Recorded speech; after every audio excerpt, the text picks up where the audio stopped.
ته څنګه یې؟ ستا روغتیا څنګه ده؟ وعلیکم السلام خورې، مننه، زه ښه یم، خو لږه ستړی یم. ته څنګه یې؟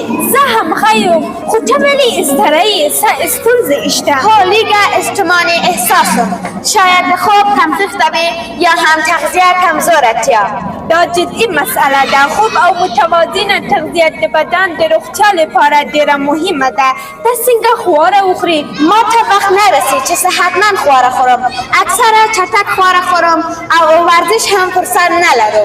دا ډېره بد عادتونه دی. غیر صحي خواړه د بدن لپاره تاوان لري.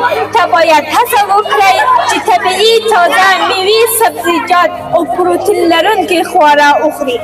هو، زه پوهېږم، خو کله کله وخت نه وي او انسان مجبور شي هر څه وي وخوري.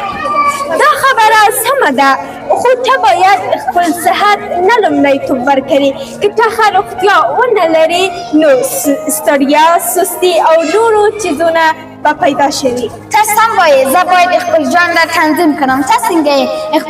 خپل صحت ته پاملرنه کوې؟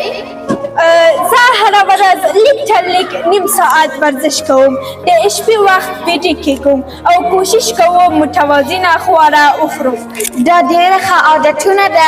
زه به هم هڅه وکړم چې خپل ژوند را تنظیم داسې کوښ کې روغ صحت ولرو، نور ژوند، نور کارانه درته اسانه شي. مننه خورې، ستا خبره ډېره ګټوره ده. هر وخت ښه راغلې، روغ او خوشحاله اوسه. ته هم همداسې اوس. ستا په الله پام. د خدای په امان.